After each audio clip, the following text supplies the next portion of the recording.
Lo tacharon de fantasía de campesinos. Una misión tan desesperada que los comandantes experimentados se burlaban sin disimulo. Escarnio público. Un puñado de civiles sin adiestramiento contra la máquina de guerra más temida del mundo. Pero lo que les esperaba no era miedo, no era rendición. Era un pueblo unido, firme, silencioso y preparado para ese momento. Y un líder cuyas tácticas simples transformarían un avance imparable en un desastre histórico. 1475. El Imperio Otomano marcha hacia el norte, una fuerza militar avanzada y brutal que ya ha devorado imperios. Por donde pasan, los reinos caen. Resistir no es solo improbable, es un suicidio. Aquel invierno, el sultán Mehmed, el mismo hombre que aplastó Constantinopla y puso fin al Imperio bizantino, envía una fuerza colosal al Principado de Moldavia. Un territorio diminuto, estratégico y aparentemente indefendible. La intención es meridiana: abrir brecha hacia Europa Central, controlar las rutas comerciales y consolidar el dominio otomano sobre la región.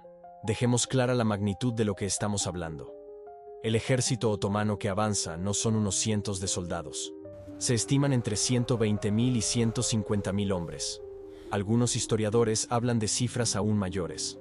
Tropas de élite, genízaros, caballería pesada, artillería de asedio, ingenieros de guerra, suministros para meses, comandantes veteranos que conquistaron fortalezas que parecían intocables. ¿Y del otro lado? Moldavia tiene, en el mejor de los casos, 40.000 hombres, pero la mayoría no son soldados profesionales, son campesinos, pastores, comerciantes, hombres que empuñaron herramientas, no espadas, durante la mayor parte de sus vidas. Sus fortificaciones son modestas, sus armas, limitadas. Su experiencia en batallas a gran escala, prácticamente inexistente. Los números no mienten. 3 otomanos por cada moldavo. Y no son 3 otomanos cualesquiera. Son guerreros entrenados desde la infancia. Hombres que han visto sangre, que conocen la disciplina férrea del ejército imperial, que marchan bajo la bandera de un sultán que nunca aceptó la derrota, pero estaban a punto de cometer el error más costoso de sus vidas. Cuando los consejeros del imperio miraron el mapa, vieron una conclusión obvia. Moldavia sería una parada de 3 días, quizás una semana, si hubiera resistencia obstinada. ¿Pero resistencia real? Imposible. Y aquí es donde entra el hombre que todos subestimaron. Stefan Selmare, Esteban el Grande, un líder moldavo de 32 años, con un historial de victorias consideradas improbables. Pero nada, absolutamente nada, se compara a lo que está a punto de enfrentar. Stefan no dirige desde la retaguardia. Combate al lado de sus hombres. Conoce cada loma, cada río y cada sendero de Moldavia. No por mapas, sino porque se ha criado allí. Cuando los otomanos anunciaron su marcha, Stefan no intentó reunir un ejército más numeroso, ni solicitó refuerzos, ni construyó fortalezas. Decidió usar el propio territorio como arma. Los comandantes otomanos despreciaron la estrategia. Ya habían vencido en montañas, desiertos y pantanos, pero ignoraron la diferencia brutal entre un terreno difícil y un terreno transformado en arma. En los meses previos a la invasión, mientras los estrategas otomanos estudiaban mapas en palacios de mármol, Stefan y su pueblo estudiaban algo mucho más peligroso: el invierno moldavo. Los bosques densos, los valles estrechos, los ríos que se congelan de formas impredecibles. Y entonces comenzó la preparación. No la construcción de murallas, no el forjado de miles de espadas, sino algo mucho más sutil, mucho más cruel. Los puentes fueron parcialmente destruidos. No completamente, porque eso sería obvio. Solo debilitados. Lo suficiente para aguantar el peso de algunos hombres, pero colapsar bajo la presión de cientos. Se talaron árboles estratégicamente en los bosques que rodeaban los valles. No para despejar el camino, sino para crear barreras naturales que obligaran al ejército invasor a circular por rutas predeterminadas. Rutas que parecían seguras, pero que en realidad eran trampa mortales. Los pozos fueron envenenados, los graneros vaciados, aldeas enteras fueron evacuadas y todo lo que pudiera servir de alimento o refugio fue quemado. Política de tierra quemada, brutal, pero eficaz. Si los otomanos quieren avanzar, lo harán sin comida, sin refugio, sin agua limpia. Y lo más importante, pequeños cañones montados en trineos fueron escondidos en los bosques. Móviles, silenciosos, capaces de disparar sin revelar su posición exacta. Arqueros fueron posicionados en laderas cubiertas de nieve, donde sus ropas blancas los hacían prácticamente invisibles. Cada colina, cada cruce de río, cada soplo de neblina, todo fue moldeado para este momento. Pero los otomanos no sabían nada de esto. Para ellos, Moldavia era solo otro objetivo, otra bandera para plantar, otro territorio para absorber en el imperio que crecía sin parar. Lo que no sabían es que estaban marchando directamente hacia el matadero. En enero de 1475, el ejército otomano cruza la frontera, y al principio, todo parece confirmar su confianza. No hay resistencia directa, no hay batallas campales. Los moldavos retroceden, constantemente, parecen estar huyendo, y eso solo alimenta la certeza otomana. Claro que están huyendo. ¿Qué más harían? Pero mientras los otomanos avanzan, algo empieza a cambiar. Los caminos se vuelven más estrechos, los bosques se vuelven más densos, los puentes comienzan a ceder. No todos a la vez, solo lo suficiente para causar retrasos, confusión, frustración. Y entonces, la comida empieza a acabarse. Los soldados otomanos, acostumbrados a saquear villas para reponer suministros, encuentran solo cenizas. Aldeas vacías, graneros quemados, ningún campesino para capturar, ningún grano para robar. La nieve comienza a caer. No una nevada ligera, sino una tormenta moldava. El tipo de frío que congela los dedos en minutos, que transforma el simple acto de caminar en una batalla contra el propio cuerpo.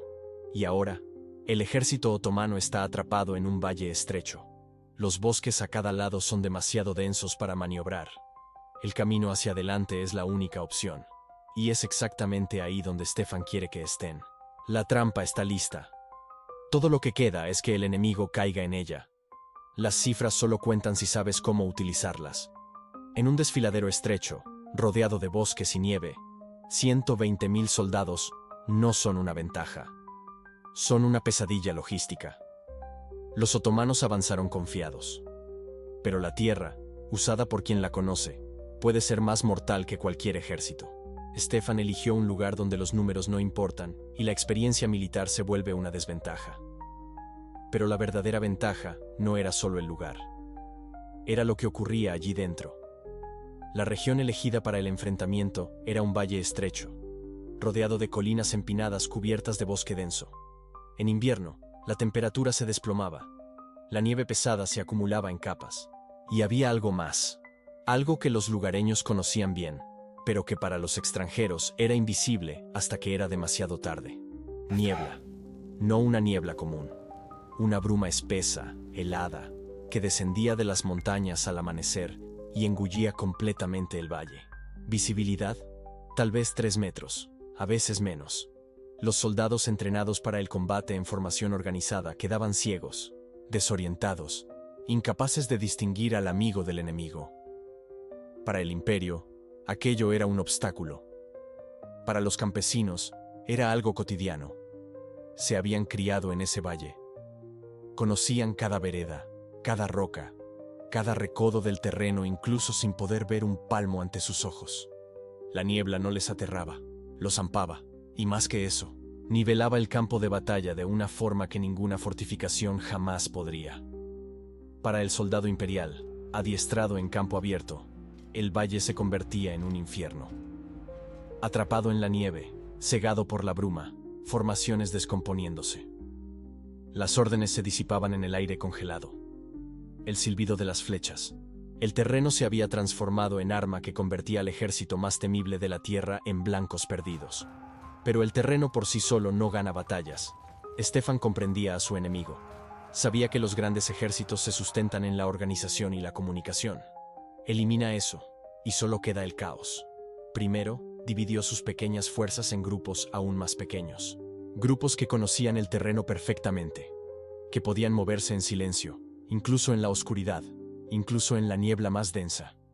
Cada grupo recibió una posición específica a lo largo del valle, escondidos en los árboles, detrás de rocas, en elevaciones que ofrecían una visión privilegiada cuando la bruma se levantaba momentáneamente.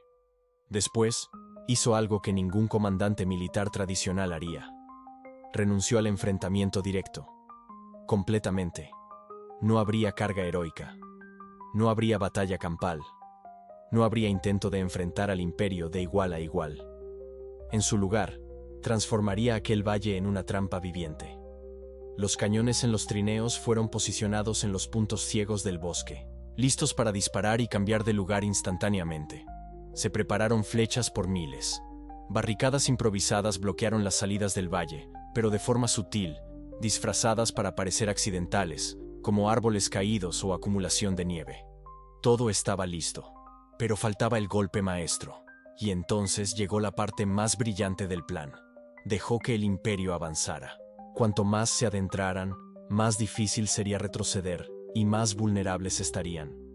Y cuando la niebla descendiera al amanecer, cuando los soldados imperiales estuvieran dispersos, cansados de la marcha, separados de sus comandantes por la densa bruma y el terreno accidentado, la trampa se activaría, no de golpe, no con un ataque masivo y obvio, sino con embestidas rápidas y precisas que brotarían de todas direcciones a la vez. Flechas surgiendo de la nada. Cañones disparando desde posiciones imposibles de localizar.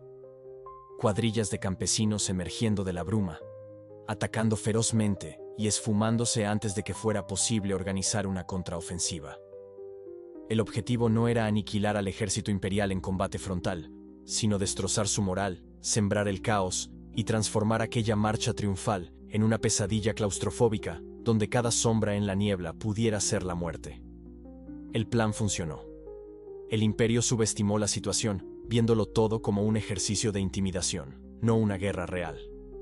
Cuando llegaron los primeros informes de ataques, la incredulidad se convirtió en pánico demasiado tarde. Porque en ese momento, cuando finalmente se dieron cuenta de que estaban atrapados en una trampa, ya era demasiado tarde. Las salidas del valle estaban bloqueadas. La niebla hacía imposible organizar una retirada coordinada, y cada intento de formar líneas de defensa era destruido por ataques provenientes de ángulos que ni siquiera sabían que existían. La arrogancia los cegó. Cada paso los llevaba más profundo en la pesadilla. Cuando la niebla reveló la trampa, la confusión se convirtió en pánico. Los campesinos luchaban como cazadores. El imperio era la presa. Y la trampa se cerró. La primera columna otomana penetró en el valle al amanecer. Miles de hombres, genízaros y caballería pesada en formación impecable, confiados de que se enfrentaban solo a rústicos. En las laderas sobre ellos, escondidos entre pinos cubiertos de nieve, los soldados moldavos esperaban, inmóviles, en silencio. Cada hombre conocía su posición. Cada cañón había sido posicionado durante la noche, montados en trineos para poder ser movidos sin sonido, apuntados hacia puntos específicos del valle abajo. No había margen de error. No había segunda oportunidad. Stefan observaba desde un punto elevado, con los ojos fijos en la columna que avanzaba. No se movía. No daba órdenes. Todavía no. Todo dependía del timing, de la paciencia, de esperar a que el enemigo estuviera exactamente donde él necesitaba que estuviera. La nieve comenzó a caer con más fuerza. No era una tormenta violenta, sino un velo constante que reducía la visibilidad. Los otomanos continuaron avanzando, y sus comandantes gritaban órdenes para mantener la formación cerrada.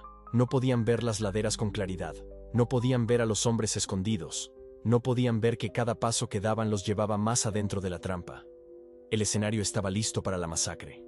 Y entonces, cuando la columna estaba totalmente comprometida, cuando no había forma de retroceder rápidamente, cuando las laderas estrechas los comprimían por ambos lados, Stefan levantó la mano. Un solo gesto. El valle estalló en caos. Los cañones abrieron fuego primero.